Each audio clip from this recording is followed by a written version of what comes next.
Propagation.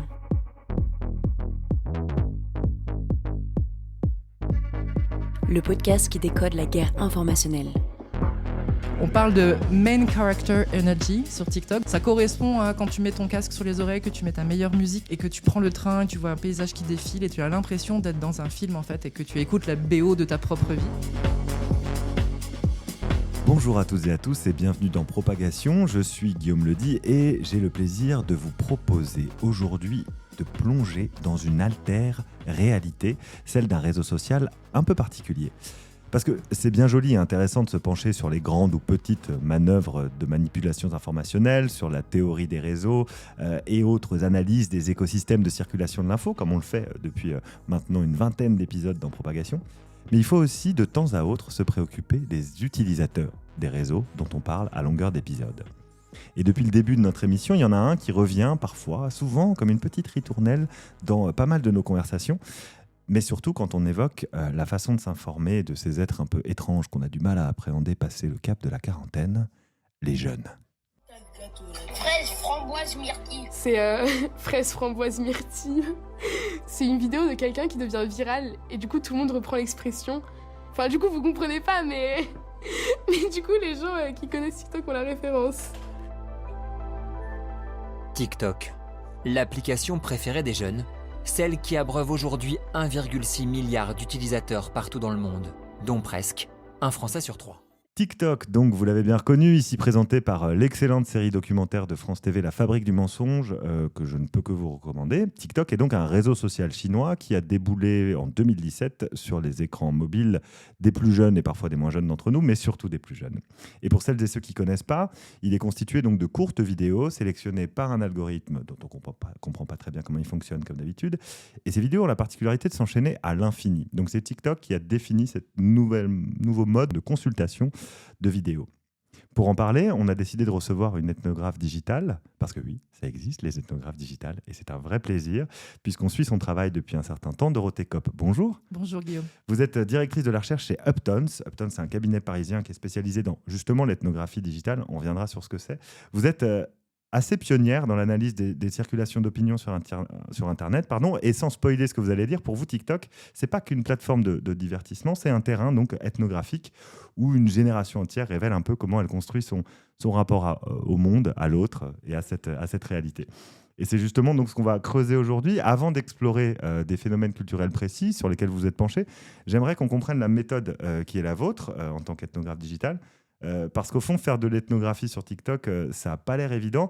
Comment on fait de l'ethnographie sur TikTok ? Et puis d'abord, c'est quoi l'ethnographie digitale ? L'ethnographie, c'est la documentation des comportements humains. L'ethnographie digitale, c'est la documentation des comportements humains tels qu'ils s'expriment sur Internet, notamment les réseaux sociaux, qui est notre terrain d'analyse principal avec mes collègues d'Uptowns. On s'est rencontrés il y a très longtemps dans notre carrière, au tout début de notre carrière, quand on a commencé à analyser les écrits d'Internet, donc les commentaires des médias, les forums de conversation, qui étaient vraiment les premiers lieux de discussion. Parce que pour les plus jeunes, effectivement, d'entre nous, au tout début d'Internet, à l'époque du modem 56K, c'était que de l'écrit. Que de l'écrit, tout à fait. Et on a participé à concevoir les premières méthodologies en fait, d'analyse de ces écrits de gens qui étaient lambda, qui n'étaient pas forcément des influenceurs ou des personnages politiques, mais qui étaient des personnes comme toi et moi qui venaient parler de leur passion, notamment. C'est ça qui était intéressant au tout début, c'est que les gens se regroupaient par centre d'intérêt ou grande frayeur aussi. Sur des forums, c'est ça ? Sur des forums principalement. Et Le Monde a décidé que l'Internet devenait de plus en plus visuel, de plus en plus vidéo. Et on a commencé à prendre en charge le fait de développer des méthodologies d'analyse de ces choses-là. Aujourd'hui, TikTok, c'est un super terrain d'analyse pour nous parce que les gens s'y montrent de manière parfois un peu sincère, comme YouTube un peu au début. Les débuts de YouTube, c'est beaucoup des jeunes gens, jeunes femmes qui se montraient, qui racontaient leur vie depuis leur chambre, etc. TikTok, on est sur cette modalité-là. Alors, c'est en train d'évoluer un petit peu, bien sûr, comme toujours, parce que la monétisation fait que les choses évoluent, mais c'est un super terrain d'analyse pour notre regard. Donc, on regarde des vidéos toute la journée sur des sujets... Tu passes tes journées à scroller, c'est ça ? Je passe mes journées sur les réseaux sociaux, ça fait rêver certains, ça en fait vachement peur à d'autres, mais sur des sujets très précis comme le futur de la machine à café ou le futur de l'alimentation. On est beaucoup sur des sujets alimentaires, aussi sur des sujets santé, pour comprendre les imaginaires santé qui circulent en ligne, et on en reparlera si tu veux un peu plus tard, mais aussi le style, les modes de vie durables. Enfin, on a beaucoup de sujets, et souvent on est projeté vers plutôt une question de futur, c'est-à-dire on essaie d'être déterminé à partir de l'analyse de personnes qui incarnent des transformations culturelles assez profondes. On a beaucoup travaillé sur les personnes véganes, par exemple, ou qui cherchaient à le devenir, pour comprendre quels étaient leurs pain points, leurs difficultés, et comprendre quelles étaient leurs motivations aussi derrière, au-delà de juste l'amour des animaux, comment ça se construisait. Parce qu'on pense que toutes ces microcultures viennent préfigurer des transformations d'usage qui risquent de devenir beaucoup plus massives dans l'avenir. Devenir mainstream, comme on dit en bon français. Exactement. Donc Ouais, on est sollicité par des grandes entreprises, des grandes marques qui souhaitent se projeter vers les tendances d'avenir. C'est super intéressant, et la façon dont vous fonctionnez, en fait, c'est-à-dire que moi ça évoque énormément de choses, mais notamment cette notion de communauté qui est très liée à la façon dont on a vécu Internet comme primo internaute. On fait partie de la même génération de Rotecop. On a eu la chance de découvrir un peu Internet comme ça, et oui, la structuration de communautés qu'on appelait micro-communautés à une époque, etc. Ça fait penser effectivement à la notion d'ethnographie, où l'ethnographe va explorer des communautés un peu étranges dont il n'a pas les us et coutumes, et qui va décrire à destination de celles et ceux qui ne les connaissent pas. C'est toujours un peu la même idée maintenant, ou ça a beaucoup changé en quelques années, en 15 ans d'Internet? Ça a quand même pas mal changé, parce que la structuration des espaces de discussion d'Internet se structurait par communauté. On se retrouvait, et d'ailleurs Reddit continue à ressembler à ça. Reddit, qui est un énorme forum américain qui se francise énormément depuis qu'il y a une traduction automatique de tous les textes dans le langage de notre navigateur. Donc aujourd'hui, en tant que Français, on a moins la barrière qui préexistait, où il fallait quand même bien parler anglais pour comprendre ce qui s'y passait. Mais Reddit est structuré par subreddit. Chaque subreddit est un sujet d'intérêt, une zone de discussion sur la cuisine ou la mécanique ou certains types de voitures. Enfin, ça peut être extrêmement précis. Oui, c'est les fameux structurés en /r/ et la thématique. Pour celles et ceux qui aiment, je sais pas, une série, on a le nom de la série derrière, et on va retrouver tous les gens qui commentent cette série, le véganisme, des communautés qui se structurent ou comme ceux ça. qui s'appellent vraiment comme une communauté, comme les furries par exemple, qui ont une pratique assez particulière de cosplaying en animal pour des raisons plus ou moins érotiques. Donc on a des gens qui s'auto-labellent, s'auto-étiquettent avec des noms de communautés. Aujourd'hui sur TikTok, on est plus sur une superposition ou une superposition d'individus qui partagent les mêmes ressentis ou les mêmes envies ou les mêmes métiers même, mais qui ne sont pas forcément structurés en communauté. C'est-à-dire qu'il y a moins de réseaux que précédemment. Donc on est plus sur de l'analyse d'individus accumulés, plus que de l'analyse de communauté. Oui, c'est ça. C'est pas un forum de gens qui se réunissent pour parler de quelque chose. C'est plutôt l'algorithme qui va décider d'étiqueter un peu, littéralement même, peut-être, les communautés en disant lui, il parle de ça, donc c'est cette communauté-là, et on va donner aux gens qui s'intéressent à ça les mêmes contenus ou des contenus approchants. Exactement. C'est comme ça que ça se passe. Il n'y a plus besoin de se structurer en réseau et de suivre et de s'abonner comme avant. On faisait sur Instagram notamment, on s'abonnait aux gens qui étaient dans le même milieu que nous, ou le même intérêt que nous. Là aujourd'hui sur TikTok, c'est pas obligé. C'est-à-dire qu'on peut complètement être individu. Et donc ça a changé un peu notre manière de travailler. Avant, on allait rechercher des espaces communautaires. Aujourd'hui, on identifie des individus qu'on va suivre, dont on va suivre l'intégralité du contenu sur toute une année pour comprendre comment leur passion de la cuisine s'intègre dans leur vie quotidienne, par exemple. C'est vraiment intéressant, ça me rappelle beaucoup de conversations qu'on a eues à ce micro, c'est-à-dire qu'on parle beaucoup, nous, de la façon dont l'Internet a été privatisé par les grandes plateformes, etc., mais il a été aussi individualisé, c'est-à-dire que la notion de communauté, à part sur des endroits qui restent un peu des exceptions comme Reddit ou même Wikipédia, qui fonctionnent pas mal comme ça, de façon très communautaire, là, on est sur de la juxtaposition, comme tu le disais, d'individualité qui se retrouve réunie par l'algorithme qui décide de pousser à un moment ou à un autre parce que beaucoup de gens postent sur ce sujet ou parce qu'il en a décidé ainsi. Les voies de l'algorithme sont impénétrables. Exactement. Et du coup, qu'est-ce qui émerge? Parce que la puissance du coup de recommandation de TikTok à ce moment-là est super importante. Qu'est-ce qui émerge comme tendance culturelle de ces dernières années sur TikTok, globalement, dans ce que tu as observé? Je ne pourrais pas te dire globalement la grande tendance culturelle, mais nous, ce qu'on observe, c'est un changement assez profond de la manière de se constituer en individu vis-à-vis d'un collectif, en fait. Et je pense que je suis venue aujourd'hui ici pour parler particulièrement de ce shift-là qu'on observe, parce qu'après, des transformations culturelles, on en voit plein. Mais il y a quand même une transformation culturelle majeure autour du solo, d'être toute seule, de la valorisation du célibat qu'on voit apparaître. Alors, démographiquement, l'INSEE nous le montre, la vie solo a tendance à être le nouveau format de foyer qui va être de plus en plus représenté. En tout cas, le mode de foyer qui va augmenter le plus ces prochaines années, contrairement à la famille, au couple. Et nous, ça fait quelques années qu'on observe une sorte de shift, de valorisation de cette vie solo, de se prioriser, de bien vivre avec soi-même. Alors, c'est très entaché de tous ces mouvements de développement personnel qui ont émergé d'abord sur Instagram et pour ensuite être un peu intégrés, je pense, profondément dans nos psychés, sur le fait qu'il faut d'abord apprendre à s'aimer soi avant d'aimer quelqu'un d'autre, mais aussi se prioriser, garder son énergie pour soi et ne pas se sacrifier. C'est très axé sur les jeunes femmes, ce type de discours-là. Le célibat n'est pas du tout vécu pareil, ni valorisé de la même manière chez les jeunes femmes et chez les jeunes hommes. Chez les jeunes hommes, on parle d'épidémie de solitude. Chez les jeunes femmes, on parle de enfants seuls.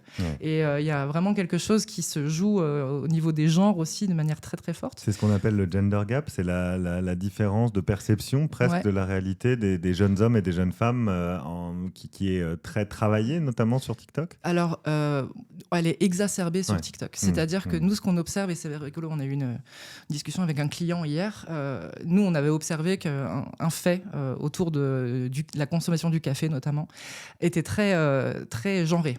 Chez les jeunes femmes, le latte, chez les jeunes hommes, l'expresso bien corsé, le café noir. Le café de bonhomme, c'est un vrai verbatim que j'ai extrait. Leurs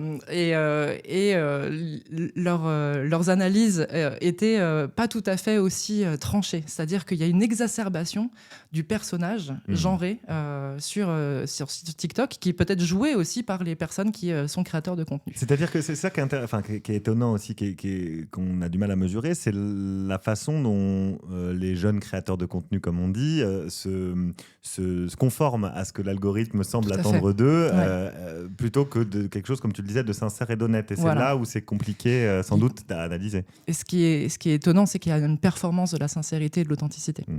Parce que sur TikTok, c'est ça qui fonctionne, c'est de voir des vrais gens. Je mets des guillemets avec mes doigts, ça se voit pas parce que je suis j'aurais dû préciser, pardon. Et il y a vraiment toujours encore aujourd'hui sur TikTok cette recherche de sincérité. On cherche un contenu sincère, mais comme sur YouTube en 2006, quand les premières vidéos, on savait pas si c'était du vrai ou du faux. Il y avait une sensation de sincérité et d'authenticité, mais en fait, on sait pas vraiment si c'est du joué. Et aujourd'hui, on voit que les jeunes gens d'aujourd'hui ont complètement intégré cette partie personal branding. Alors, on va parler un peu lexique de ce qui peut circuler sur TikTok. Allons-y. On parle de main character energy sur TikTok. Donc, l'énergie du personnage principal, c'est une expression qui a popé en 2022 sur TikTok et Instagram. Ça correspond à quand tu mets ton casque sur les oreilles, que tu mets ta meilleure musique et que tu prends le train, tu vois un paysage qui défile et tu as l'impression d'être dans un film, en fait, et que tu écoutes la BO de ta propre vie. C'est exactement ça, le feeling du main character. Et ce main character energy, en fait, qu'est-ce que ça veut dire? Ça veut dire qu'on est le personnage de sa propre fiction. On est le personnage principal de sa propre fiction, ce qui veut dire que notre réalité, on peut la fictionnaliser parce qu'en fait, elle est tout le temps un récit. Quand on se montre sur les réseaux sociaux, quand on construit une image, quand on fait un montage de ce qu'on est en train de dire, on construit un récit. On est dans un exercice narratif. Et cet exercice narratif, il a une sorte d'intentionnalité. On construit un personnage selon des caractéristiques. Et ce qui est rigolo, c'est que les jeunes gens se mettent des étiquettes eux-mêmes Par exemple, on va parler de Matcha Girl, on va parler de Coffee Girly. Coffee Girly, c'est celle qui aime le latte, justement. On va parler de Pilate Princess, par exemple. Donc, avec des sortes de... C'est toujours pris avec un peu de dérision, d'autodérision, mais on se met des étiquettes parce qu'on sait qu'on va ressembler à ce personnage, on va s'affubler d'artefacts, d'objets qui participent à la construction du personnage. Donc, on est comme si on était un scénariste de sa propre vie et qu'on vient accessoiriser. Alors la Pilate Princess, elle a un matcha justement. La Matcha Girl, la Pilate Princess, elles sont très adjacentes. Il y a des crossovers. C'est très amusant parce que de la mise en scène de soi, on arrive à la mise en narration de sa vie et de son existence. Et il y a un côté très réflexif du coup. C'est quelque chose qui est... Si c'est mis en scène, c'est que ces jeunes hommes et femmes réfléchissent à la façon dont ils mettent en scène et choisissent un angle pour présenter leur vie, quoi. Bien sûr, comme on choisit un angle quand on fait un selfie pour pas réveiller d'anciens démons de complexes d'adolescents, par exemple. Donc oui, bien sûr, quand on se filme et quand on se montre, quand on décide de se montrer, on réfléchit très fort à ce qu'on va montrer.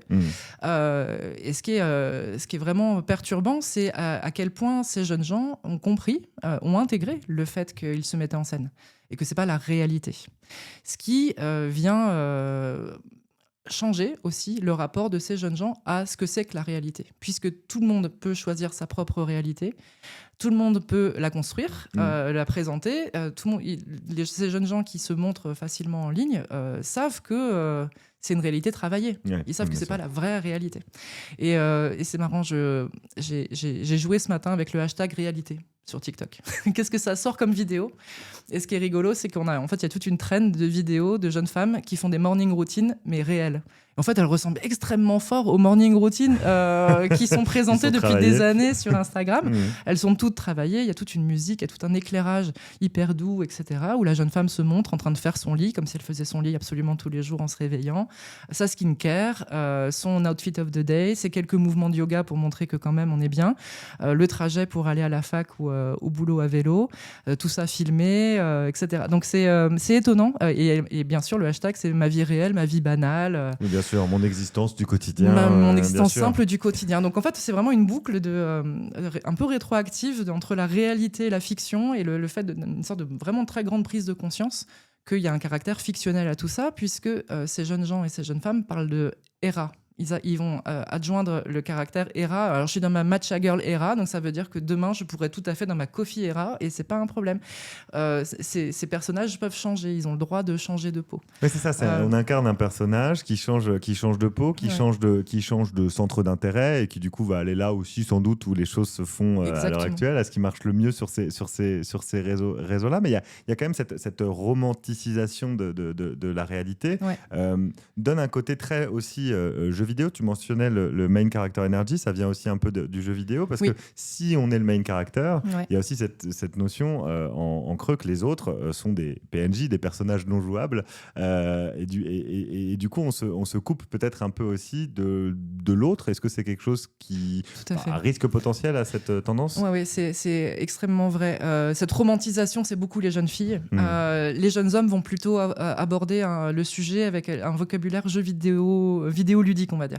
Et c'est le chercheur Esteban Giner qui m'a mis sur la voie. J'ai assisté un jour à une de ses conférences et il parlait de débordement du numérique dans la réalité. Et effectivement, le débordement des pratiques numériques est important, puisque les jeunes gens, pas que les jeunes hommes d'ailleurs, les jeunes femmes aussi, jouent énormément aux jeux vidéo. Moi, je fais partie de cette génération qui a aussi grandi avec les jeux vidéo et c'est intégré ça finit par s'intégrer à mon système de pensée. Je vais donner un exemple très simple. J'ai joué longtemps et un peu intensément aux Sims au début des années 2000. Donc, les Sims, c'était une simulation de vie réelle. Vous n'êtes pas seul, Dorothée Coq. Oui, il fallait, je sais, où il fallait on incarnait un personnage et il fallait gérer des barres de points sur son confort, son hygiène, sa vie sociale. Il y avait des jauges, c'est vrai. Et ça m'a fini par complètement m'angoisser, où je finissais par penser à ma propre vie en termes de points de confort. Est-ce que mon canapé m'apporte suffisamment de points de confort ? Est-ce que ma vie sociale est suffisamment développée en ce moment pour m'apporter des points ? Et je me suis rendu compte que ça venait polluer ma manière de penser le monde, me penser dans le monde. Et donc, vous vous adressiez à vos amis en disant « Soul ». Ouais, j'adore, une trop belle façon de parler.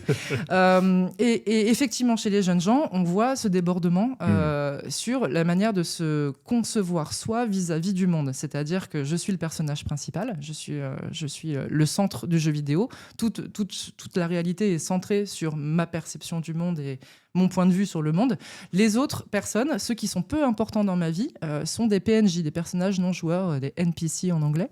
On voit que ça n'arrête pas en fait de déborder, c'est-à-dire qu'il y a sans cesse de nouvelles expressions qui arrivent dans les cours d'école, de lycée, de collège. En ce moment, c'est respawn et despawn. Ah bah oui. Les gens apparaissent, bien sûr. Pardon, les gens qui ne jouent pas. Le respawn, c'est quand on a tué des monstres et que mystérieusement ils réapparaissent. C'est une réapparition de programmes, de personnages qui étaient programmés dans le jeu. Despawn, c'est au contraire une disparition un peu étonnante et parfois de l'ordre du bug d'un personnage avec lequel on est en train d'agir. Et je sais que dans les collèges et lycées, c'est un terme qui circule pour parler de profs qui apparaîtraient subitement derrière nous alors qu'on est en train de faire une connerie, par exemple. C'est assez drôle. Parce que bien sûr, c'est les ennemis qui respawnent et qui despawnent, donc c'est les personnages ennemis. Voilà, le personnel enseignant est considéré comme les monstres des jeux vidéo. Et effectivement, on a ce débordement du vocabulaire, mais qui n'est pas qu'une question de vocabulaire, en fait, qui est aussi une question de perception du monde. Ouais, c'est ça. Ce qui paraît effectivement finalement assez logique quand on réfléchit à l'importance du jeu vidéo dans ces âges-là, au collège ou même un petit peu. Enfin, ça se poursuit au lycée ces dernières années-là. Et effectivement, ça fait ça nous permet de nous mettre dans le schéma de compréhension mentale d'un jeune des années 2020 qui effectivement, ou qui joue pas mal aux jeux vidéo et qui en parallèle en plus soit produit du contenu, alors ils sont pas tous créateurs de contenu mais il y en a quand même pas mal, soit en consomme aussi, et donc il y a ces espèces de micro-sociétés qui se créent au sein des cours de récréation et qui prolongent un peu tout ça, les uns et les autres. Je veux dire, cette présentation en mode jeu vidéo interagit aussi avec la façon dont l'algorithme sélectionne les contenus. Est-ce qu'il y a une corrélation entre les deux ou... Ça, je sais pas du tout. Très honnêtement, l'algorithme de TikTok, il est hyper obscur, il a l'air de changer beaucoup. Là, en ce moment, par exemple, TikTok favorise plus les vidéos de collaboration commerciale depuis l'arrivée de TikTok Shop et les met en avant. Ce qui pose problème à une grande partie des utilisateurs qui trouvent que c'est devenu une plateforme de type téléachat et qui comprennent pas et qu'ils en viennent ils ne comprennent plus leur For You page, là où précédemment, certains avaient réussi à dompter l'algorithme et à faire en sorte d'avoir que des contenus qui les intéressaient vraiment et pas des trucs bizarres. Donc, c'est un jeu conscient aussi avec le fait que l'algorithme propose des contenus plus ou moins souhaités, attendus. Ouais. Et alors, la conséquence de tout ce que tu décris là, de tout ce qu'on évoque depuis tout à l'heure, ça peut aller vers où ? C'est-à-dire qu'il y a des tensions, comme tu le dis, entre la façon d'appréhender la réalité, la façon d'appréhender l'autre, la façon d'appréhender son moi aussi par rapport à la communauté, à la société. Est-ce que c'est mesurable et est-ce que on tirerait pas un peu des plans sur la comète en se disant tiens, il va y avoir des conséquences là-dessus? C'est difficilement mesurable, même si le terme PNJ par exemple revient des millions de fois sur TikTok. Enfin, on peut mesurer l'utilisation de terme. Oui, ça veut dire quelque chose.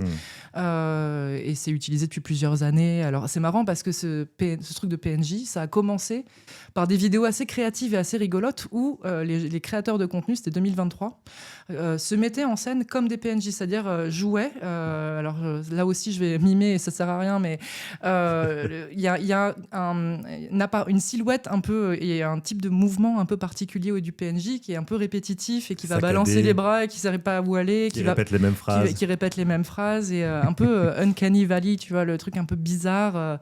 Tu sais pas si c'est réalité ou fiction. Donc il y avait des gens qui jouaient au PNJ, donc qui incarnaient ce personnage non joueur. Et là aujourd'hui, on a switché vers les PNJ, c'est les gros nazes, et moi je suis le personnage principal. Nous, on voit l'implication déjà sur le concept de réalité, déjà sur le concept de se constituer en bulle fermée où on est assez persuadé de notre point de vue et on n'est pas du tout ouvert au point de vue des autres. Alors ça, on le voit depuis Facebook et 2016, Cambridge Analytica nous a bien fait comprendre le concept de bulle de filtre. aujourd'hui, ils continuent à exister de plus en plus fort puisque ce sont des contenus qui viennent à nous de manière algorithmique. Donc on a tendance à obtenir que des gens qui vont penser plutôt dans notre sens dans nos fils TikTok. Ce qui se passe quand on est persuadé que notre réalité est la seule qui compte et que celle des autres n'existe pas ou est tout à fait fictionnelle, c'est qu'il y a une difficulté de prise en compte d'un point de vue ou même d'un debunk. Le concept de réalité n'a plus beaucoup d'importance. Ouais. Et ça, je le vois. Notamment, je regarde de près ce qui se passe aux États-Unis en ce moment, parce que la structure médiatique est complètement explosée et que l'accès à la réalité passe par les réseaux sociaux. Ouais. Alors, ça pose plusieurs problèmes, hein, mais c'est là où je voulais en venir effectivement avec toi. C'est bien, tu me fais les transitions et puis on passe du vouvoiement au tutoiement comme ça arrive souvent dans Propagation et c'est pas grave.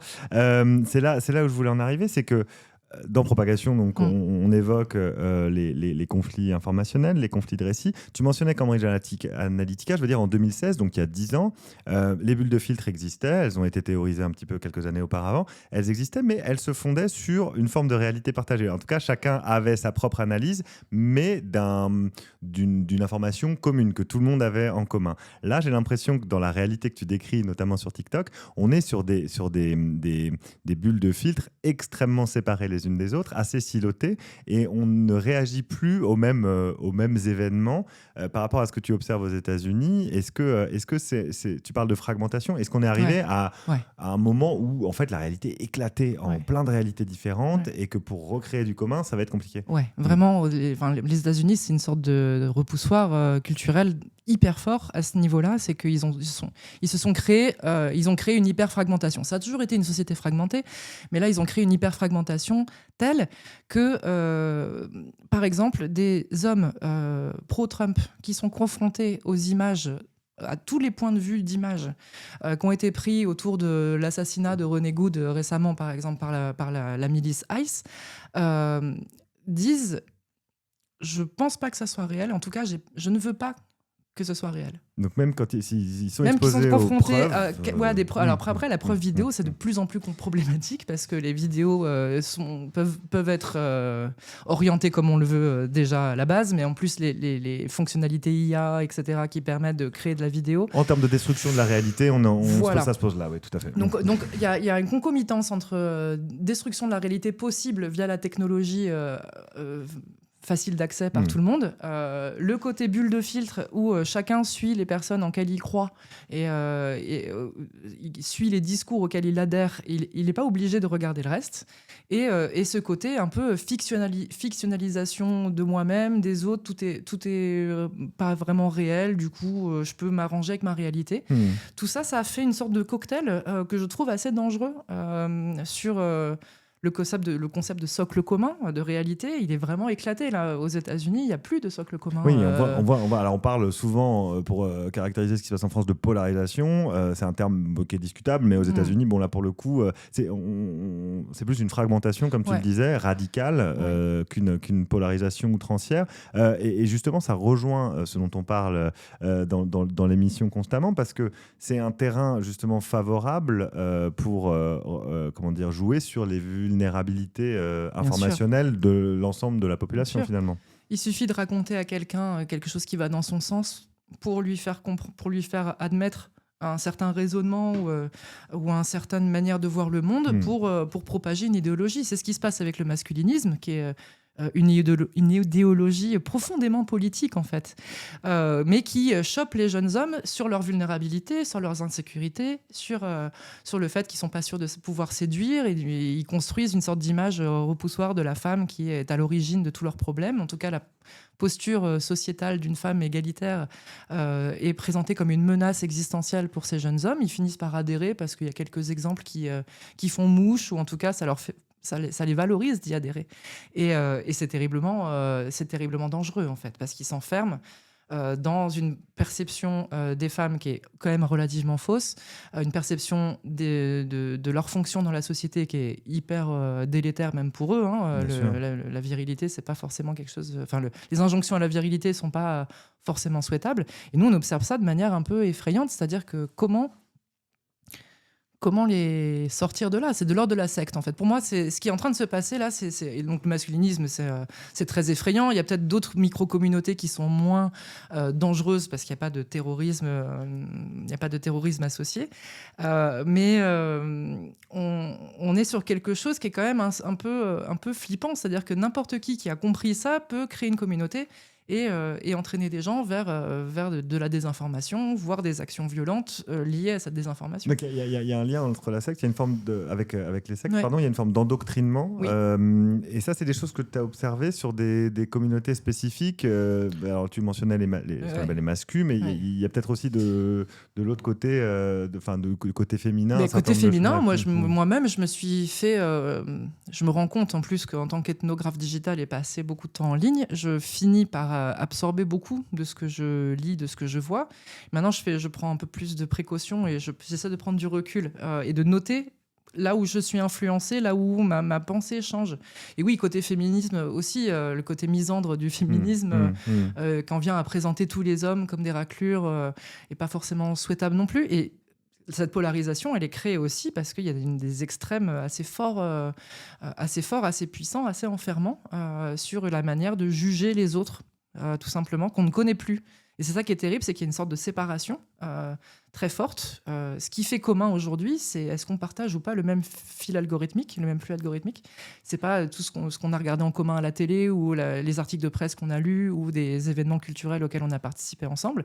C'est plus est-ce qu'on est dans les mêmes fils algorithmiques. Et là, on se comprend parce qu'il y a des expressions qui font signe et qui font signe de reconnaissance. Je pensais un petit peu, parce que tu as mentionné le collège tout à l'heure, je me disais, mais tiens, est-ce que c'était la même chose dans l'ère plus ou moins pré-internet qu'on a vécu nous à cette époque-là? Et il y avait toujours de la mise en... Enfin, déjà, j'allais dire de la mise en scène de soi, il y avait déjà des catégories, on se construisait un personnage aussi. Sémiologiquement, il y avait des signes de se dire, il y a les skateurs, les machins, voilà. chacun avait son rôle dans la cour de récréation. Et on venait hypertrophier d'ailleurs, surjouer, parce que pour vraiment bien appartenir à cette communauté, on ça venait fait surjouer. partie de la construction de la personnalité. Ma question, c'est de dire, est-ce que justement, parce que finalement, quand on devient adulte, ça se tasse à peu près, on arrive à se caler dans ces différentes peut-être caractères, ces différents narratifs, comme tu disais tout à l'heure, de soi-même. Est-ce que dans ce que tu repères, au bout d'un moment, passé, je sais pas, 25, 30 ans, il y a une forme pas de retour au réel, mais de stabilisation de ces mises en scène? Non. D'accord. Je suis en train de réfléchir. Donc ça change. Mais pour le coup, on a un peu de recul là-dessus, parce que comme on suit les mêmes personnes pendant plusieurs années, parfois ils grandissent, ils changent comme on dit dans le marketing, ils changent de life stage, ils ont des enfants, etc. Mais non, en fait, pour continuer, ceux qui continuent, il y en a qui arrêtent. Il y en a qui arrêtent de produire du contenu. Qui font autre chose, ou qui passent en burn-out de production de contenu aussi au bout d'un moment, ou qui en ont juste marre de se mettre en scène. Sinon, les autres font évoluer leur personnage, en fait. Ils font évoluer leur personnage comme un scénariste de série. Ou comme un Sims. Comme un Sims, ou comme un scénariste de série. Pour faire durer la série, il va devoir trouver des nouvelles problématiques, et donc on le voit surtout à la bascule chez les jeunes femmes quand elles deviennent mamans. Il y a tout, voilà, elles passent dans leur...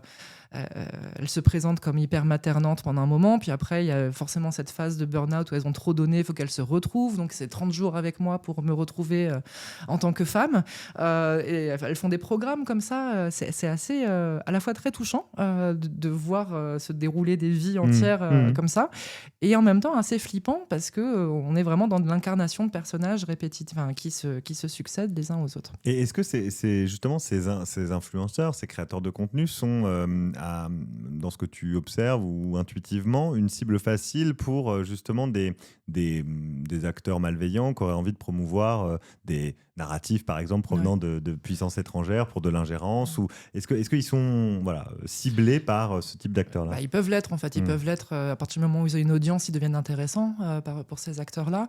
Alors ensuite, il y a quand même une sorte de lucidité et de vigilance de plus en plus, c'est-à-dire qu'on n'est pas sur de la naïveté pure du tout. Les personnes qui se laissent embrigader dans ces trucs-là, c'est qu'ils ont vu un intérêt en termes d'audience, etc. Donc c'est pas pas les premières victimes, je pense, de ces schémas-là. Je pense que les personnes qui veulent faire passer des contenus malveillants le font eux-mêmes. Ils n'ont même pas besoin de s'embrigader un réseau de créateurs de contenu pour le faire. Et ensuite, si leur propos est suffisamment convaincant, en revanche, là, on va voir un phénomène de propagation où d'autres personnes vont s'emparer de ce discours-là. Nous, on l'observe sur des choses assez innocentes, comme des régimes alimentaires. En ce moment, c'est le régime anti-inflammatoire qui a pris le dessus. Qu'est-ce que c'est que ça, Dorothée Capel ? On va même pas rentrer là-dedans, c'est pas le sujet aujourd'hui, mais en fait, on voit qu'il y a une sorte de séduction d'un argumentaire sur un imaginaire nutritionnel qui vient expliquer plein de problèmes qui sont pas très bien expliqués par la médecine aujourd'hui, parce qu'il n'y a pas eu de recherche donc beaucoup de problèmes gynéco autour qui seraient liés à l'inflammation, endométriose, etc. Donc le phénomène inflammatoire qui prendrait trop de place, mais c'est aussi les allergies, ça peut être aussi le diabète, etc. Donc plein de maladies qu'on sait un peu traiter, mais pas toujours. Donc on a des communautés de patients, des communautés de gens qui souffrent des mêmes symptômes, qui essaient de trouver ensemble des solutions, et le régime anti-inflammatoire plus 40% en search. Non, en search, c'est les requêtes qui sont faites sur Internet. Donc, nous, on les mesure, ça fait partie de nos méthodologies. On mesure les requêtes pour comprendre les pics d'intérêt, les pics de curiosité autour de sujets. Et recettes inflammatoires, ça a pris 40% cette année, par exemple. Et c'est vrai qu'on le voit absolument partout. Chez toutes mes jeunes femmes qui parlaient de cuisine et santé, ou l'un ou l'autre, ont chacune une raison de parler de régime anti-inflammatoire, parce que la belle peau aussi, ça peut... les problèmes de peau, etc., peuvent être liés à ça. Et donc oui, la désinformation, notamment en santé, va aller sur ces terrains-là et se dire, voilà, moi j'ai une solution miracle pour régler tous vos problèmes. Moi, j'ai aucune idée si c'est vrai ou pas, le régime anti-inflammatoire. Est-ce que ça marche ou pas ? Est-ce que c'est basé sur des fondements biologiques Mais le discours est hyper séduisant. Ouais, bien sûr. Et c'est de ça que je voulais te parler. C'est que si le discours est séduisant, il est repris par d'autres personnes qui trouvent que c'est cool. Mais sans forcément aller chercher quelles sont les sources médicales, sans se fonder, comme c'était le cas il y a encore 10 ans, sur une figure de légitimité ou d'autorité médicale, qui est, depuis le Covid, largement balayée. En fait, non, les médecins, ils ne savent pas. Moi, je sais parce que je souffre des symptômes. Et effectivement, il y a une partie qui est vraie, c'est-à-dire qu'il y a des médecins qui, encore aujourd'hui, ne sont pas du tout formés à des sujets comme l'endométriose. Les patientes le savent, et les patientes vont souvent chez le médecin, mieux informées que leur médecin sur leur maladie, ce qui est quand même assez foufou. Et là, il y a un trou énorme une faille énorme dans laquelle les gens qui veulent faire passer des messages peuvent s'infiltrer. À l'époque, c'était Doctissimo. Maintenant, c'est effectivement un certain nombre d'influenceurs. Maintenant, c'est des influenceurs qui vendent des choses. C'est-à-dire que Doctissimo, c'était personne ne vendait rien, mais venait juste partager son angoisse. Et nourrir celle des autres. Et nourrir celle des autres, exactement. Là où aujourd'hui, des gens se font de l'argent sur les insécurités des autres. C'est peut-être ça qui change aussi. Vendent des compléments alimentaires dont ils ne savent rien. Voilà, il y a vraiment un boom de la supplémentation et du complément alimentaire. Thibaut InShape, par exemple, parce que je l'adore, vend, lui, il est passé d'influenceur fitness à influenceur nutritionnel. Oui, il vend des compléments alimentaires. Il vend des compléments alimentaires, notamment un complément alimentaire qu'il a appelé booster de testo, qui peut que me réjouir. Et qu'est-ce qu'il y a dans son booster de testo ? Il y a du magnésium, il y a du zinc et il y a de la vitamine C. Oui, Voilà, on aurait pu l'appeler autrement. Et donc oui, il fait de l'argent sur les insécurités des jeunes hommes. Je suis désolée, je peux pas le dire autrement, tu vois. Et donc oui, ça pose problème. L'autre problème, qui est presque encore plus grave parce qu'il est ontologique, c'est ce côté déshumanisant des autres. Quand on parle de PNJ, alors pardon, je reviens sur ce sujet du jeu vidéo. C'est intéressant parce que j'avais posé la question de qu'est-ce qui caractérise pour toi une rupture anthropologique. Est-ce qu'on assiste à ça ? Et ça en fait partie du coup. On peut assister à ça, ça ne veut pas dire que c'est définitif et inaltérable, et que je pense que c'est une phase. C'est une phase un peu chaotique là, qu'il va falloir traverser et retrouver un peu de sens derrière. Mais oui, quand les autres sont des PNJ, quand on est le seul, la seule réalité de sa réalité, quand notre point de vue est le seul valable parce que celui des autres, on ne sait pas du tout s'il est réel, pas réel, etc. Nous, on a même vu, il y a même des jeunes gens qui pensent qu'ils vivent dans une simulation. Ça commence à remonter, c'est cyclique, mais là, ça revient. Il y a un truc de simulation, le fait que les autres soient des PNJ, qu'on soit un personnage, mais peut-être d'une fiction. Est-ce que tout ça est réel ? Est-ce que le monde n'est pas un décor à notre propre vie ? Enfin, c'est quand même un peu particulier. Ça joue aussi sur des pathologies potentielles mentales sous-jacentes qui peuvent se réaliser plus facilement dans cet écosystème-là, quoi. Ouais, mais il y a presque chez certains, une forme de solipsisme, tu vois, peut-être que je suis le seul à exister et que le reste est une construction de mon esprit. Auquel cas, si tout le monde est une construction de mon esprit, ils sont plus humains.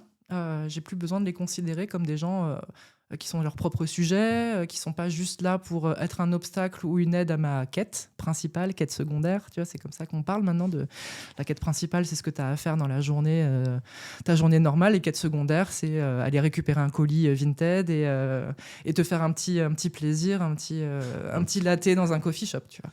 Je vois très bien. Voilà, donc. Quand on construit, quand on pense le monde comme ça, effectivement, moi, le risque que je vois, c'est celui de la déshumanisation, qui lui aussi peut être très bien exploité par des gens qui ont des idéologies fondées sur la haine.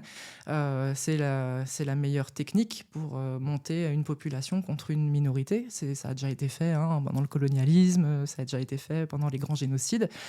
Cette technique de déshumaniser ton ennemi. Donc oui, là, pour moi, c'est un vrai danger. On pourrait préparer le terrain à ça. Et donc, du coup, je ne perds pas mes réflexes de journaliste, mais il y a toujours un petit retour sur l'actualité. On parle beaucoup en ce moment de plein de choses autour des réseaux sociaux, comme souvent, depuis qu'on observe, toi et moi, ce sujet de nos points respectifs. Mais là, en ce moment, en France en tout cas, c'est la proposition portée par Emmanuel Macron d'interdire les réseaux sociaux aux moins de 15 ans. Ça pose un certain nombre de questions, mais par rapport à tout ce que tu viens de nous dire, ça me paraîtrait, il faut toujours se méfier du bon sens, mais ça me paraîtrait être une mesure plus ou moins de bon sens. Qu'est-ce que tu en penses ? Faire très attention à ce à quoi ont accès les jeunes gens qui ont encore un cerveau en cours de construction, de développement, etc. C'est hyper important. En tout cas, ça s'accompagne, l'accès aux réseaux sociaux chez les jeunes gens. L'interdiction... J'y crois pas du tout, parce que quand on va interdire, les jeunes gens vont trouver d'autres manières d'être en réseau, de communiquer entre eux. Plus on va faire une interdiction, plus on va créer des espaces complètement sous le radar. On va favoriser la création d'espaces qui vont être sous le radar, qui vont être subversifs, transgressifs. Des sortes de speakeasy d'internet, j'imagine, tu vois. Ça se passe déjà sur Discord. En fait, le pire du pire, il se passe pas du tout sur TikTok ou sur Instagram, il se passe sur Discord. Ou WhatsApp dans des fils privés. Aussi, exactement. Donc la problématique, qu'est-ce que c'est un réseau social ? Est-ce que WhatsApp c'est un réseau social ? Aujourd'hui, c'est par là que passent la plupart des phénomènes de harcèlement massif au collège et au lycée. C'est sur WhatsApp et pas sur TikTok, tu vois, par exemple. Donc j'y crois pas. On sera toujours en retard par rapport à l'inventivité et la volonté des jeunes de faire des conneries. Donc et de se connecter, parce que ça part quand même d'une volonté de se connecter, mine de rien, les uns aux autres, même si tout ce qu'on vient de décrire va un peu à l'encontre de ça, mais il y a quand même cette notion de se connecter les uns aux autres, quoi. C'est ça. Alors après, j'ai un avis partagé sur la question. Il y a une partie de moi qui y croit pas, il y a une partie de moi qui regarde ce qui se passe en Australie, où quand même, au bout de quelques mois d'interdiction des réseaux sociaux pour les moins de 15 ans ou 16 ans, là, je ne sais plus quel est l'âge là-bas, il y a quand même une amélioration de la santé mentale. Les jeunes eux-mêmes disent qu'ils ont retrouvé du temps pour faire d'autres choses, de la connexion en réel, et nous on l'observe par ailleurs, qu'il y a une sorte de valorisation de la déconnexion, très paradoxale parce qu'elle est mise en scène sur TikTok, mais le fait de se retrouver en vrai, de toucher de l'herbe, comme disent les anglophones. Donc go touch grass, c'est une expression qui dit bon, là sors un peu. Je pense que tu es un peu trop dans ta bulle de filtre, il faut que tu aies retrouvé la réalité physique et éprouver avec ton corps que le monde existe pour de vrai. Et effectivement, je pense que là la solution elle se trouve plutôt sur ce genre de choses, plutôt que d'interdire, favoriser les rencontres en vrai, favoriser le fait de discuter entre personnes qui sont pas du même groupe. Moi, je vois dans le collège de ma fille, les filles et les garçons vivent dans des bulles séparées, dans des fils algorithmiques séparés, visiblement, ont très peu de centres d'intérêt en commun et n'osent plus se parler. Ils ont peur les uns des autres. Ce qui ne va pas aider à mes questions de masculinisme qui m'inquiètent un peu, comme tu as pu le voir. Oui, tout à fait. Ça ne va pas forcément aider à construire des relations apaisées. Il y a pas mal de gens qui, même politiquement, sont en train de se pencher sur la question du dialogue et de la discussion. Allez parler aux gens qui vous font peur. Et vous allez voir, en fait, c'est des humains derrière et pas juste des opinions qu'on peut insulter derrière son écran, etc. Donc retrouver de la conversation en vrai aussi, je pense que c'est une des voies de sortie.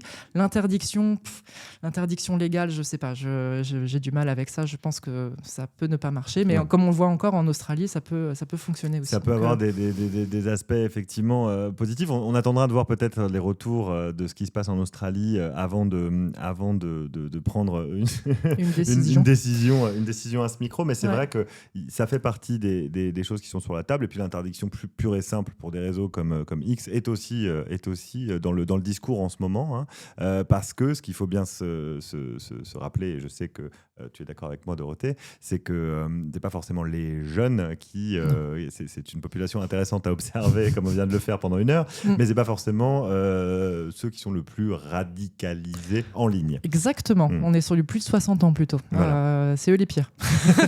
C'est eux le problème. Les jeunes sont presque un peu plus conscients de ce qui se passe et de ce qu'on peut se dire ou pas se dire. Alors que Internet a été une sorte de lieu défouloir pour les personnes plus âgées qui avaient des choses à dire et beaucoup de colère rentrée, et qui s'en servent encore aujourd'hui comme un espace où ils peuvent se permettre tout qu'ils n'oseraient pas se permettre dans une relation interpersonnelle réelle, entre guillemets, même si j'aime pas distinguer réel et virtuel, mais analogue, on va dire, dans un contact physique. Dans un vrai rapport à l'autre, qui engage généralement plus que effectivement un clavier. Où on engage son corps, en fait, aussi, et la possibilité d'une baffe ou ce genre de choses. Mais il y a effectivement une pointe d'optimisme dans ce que j'entends venant de toi, Dorothée, c'est que tu disais tout à l'heure que c'est peut-être quelque chose qui va pas durer éternellement, et on le voit, TikTok arrive en 2017, ça fait à peu près moins de 10 ans, ça peut encore bouger, peut y avoir d'autres réseaux sociaux, peut y avoir une modification aussi peut-être lente du regard qu'on porte dessus, du fait que l'addiction aux écrans va peut-être devenir comme l'addiction à la cigarette, extrêmement mal vue dans les années à venir, en tout cas on peut le souhaiter. Est-ce qu'il y a d'autres points d'optimisme peut-être pour conclure cette conversation et donner un peu de souffle à nos auditrices et nos auditeurs? Je réfléchis. La question piège. La question piège, il y en a des points d'optimisme. Oui, nous on voit que les jeunes cherchent à... il y a des jeunes gens qui sont... Quand je dis jeunes gens, c'est très jeune, c'est des 13-14 ans qui voient leurs aînés, donc les 16 ans, 17 ans, 25 ans, être complètement absorbés par leur téléphone, par ce qui se passe en ligne. Et il y a à la fois une sorte de volonté de grandir et d'être comme eux, donc dans un mimétisme, mais un peu un truc repoussoir aussi. Comme je pense que la cigarette, c'est une bonne métaphore, où c'est pas forcément souhaitable. Et on voit des jeunes qui se disent non, mais moi j'ai des passions, en fait, j'ai pas envie de mettre mon temps à la poubelle en faisant que scroller, regarder la vie des autres, c'est pas que intéressant, c'est pas que désirable. Donc le fait qu'on en parle beaucoup dans les médias, ça aide beaucoup quand même à une sorte de prise de conscience des plus jeunes que c'est dangereux, que c'est pas que génial, et qu'il y a d'autres manières de faire société et de faire groupe d'amis que d'être constamment en ligne à s'envoyer des gifs ou des ça vaut pour les plus jeunes, ça vaut aussi pour les parents qui nous écoutent peut-être un petit peu plus que les 13-14 ans pour l'instant. Peut-être qu'on ira un jour à la recherche de ces cibles-là, de ces publics-là. Est-ce que tu as peut-être quelque chose à rajouter, un petit message encore à faire passer, Dorothée, ou on va dire au revoir? On va dire au revoir, je pense. Merci à toutes et à tous de nous avoir écoutés. Vous pouvez nous retrouver comme d'habitude sur l'ensemble des plateformes. Vous vous abonnez là où vous voulez, et si vous pouvez nous mettre des petites étoiles, des petits cœurs, comme le disait Dorothée Kopp, ou nous dire bonjour, eh bien écoutez, ça nous fera très plaisir. Moi je vous donne rendez-vous la semaine prochaine, et à très bientôt.